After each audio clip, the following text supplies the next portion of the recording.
Alors pour moi, Fortuna Audience, c'est d'abord un mythe. Je le dis ainsi, c'est un mythe, au même titre que l'était au départ M. Biyogo pour nous, lorsque nous arrivions à l'université. J'ai le souvenir qu'on ne vous a pas rencontré dès la première année.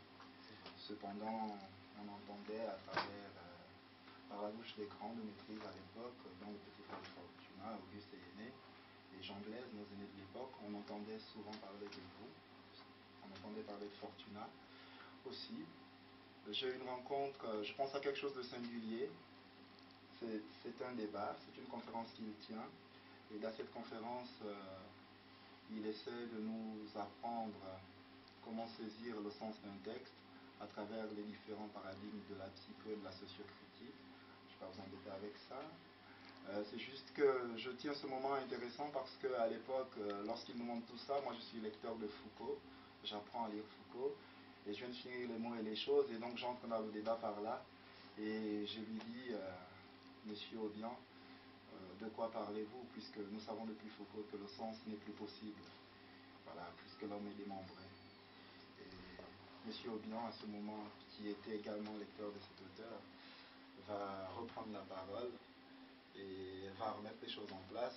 J'en reviens jusqu'à l'époque, je me suis senti obligé de repartir en bibliothèque, voilà, pour essayer d'apprendre davantage. Et on ne se fait pas seul en fait. On ne se fait pas seul, on se fait dans l'ombre de ceux qui nous précèdent. C'est peut-être ça aussi le sens, et c'est peut-être là le sens de l'héritage. Et c'est pourquoi je suis ici, aujourd'hui. En dépit de tout ce que j'avais à faire, je suis là parce que je pense que M. Aubian méritait bien, et c'est dommage qu'il nous ait quittés aujourd'hui. Voilà, ça fait partie de la vie. J'aurais préféré continuer à apprendre encore des choses, puisqu'on apprend toujours auprès de ces grands hommes. Donc c'est essentiellement ça, mon Monsieur Aubian. C'est un de mes maîtres, à l'instar de Monsieur Biyogo. Voilà, et le maître sans doute de beaucoup de mes amis qui sont venus faire des études de lettres ici, et qui sans doute ne l'auraient pas fait s'ils n'avaient pas été confrontés aux objets innovants, il faut le dire ainsi, aux objets inauguraux, que la nouvelle vague, si je peux m'exprimer de la sorte, qui représentait avec des gens comme M. Biyogo, avait apporté à l'université. C'était un nouveau souffle. Et c'est sans doute ce nouveau souffle qui a fait qu'à l'époque, nous ne nous destinions pas tout de suite à des études alimentaires. On aurait très bien pu tout de suite s'arrêter, comme la plupart d'entre nous, pour fuir la misère, devenir professeur de lycée ou autre chose, juste parce qu'il fallait fuir la misère. Mais non, il y a eu cette dimension qui nous a été apportée, c'est celle du rêve de connaissance. Et c'est en les entendant parler, en les regardant dans leur posture, il y avait quelque chose qu'on admirait, on se disait, mais j'aimerais bien être celui-là, à la façon dont Hugo le disait, le Chateaubriand. Et là, j'ai le souvenir des soirées à l'ICAD, l'Institut Cheikh-Anta Diop à Libreville, alors que les étudiants sont en train de rentrer chez eux, ils sont même déjà rentrés. Il est 20 heures passées, parfois même au-delà. La porte de l'Institut s'ouvre et il y a des professeurs qui rentrent. M. Aubian, M. Biyogo et d'autres parfois.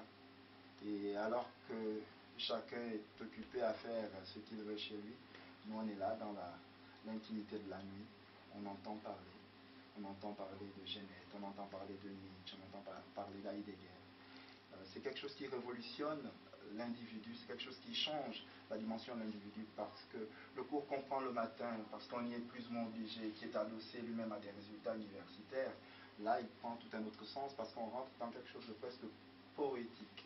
Voilà, c'est presque poétique, au sens de ce qui engendre l'être. Voilà. C'est plutôt là que je me suis senti naître, que je ne pense pas être le seul. Pour tous ceux qui étaient italiens à l'époque, il y a eu cela. Et ça parle encore en nous, d'ailleurs, des années après. Voilà, M. Biyogo. Je rends hommage à Fortuna Aubian, voilà, qui a formé bien une bonne lignée d'étudiants. Voilà. Et je viens ici pour saluer sa mémoire.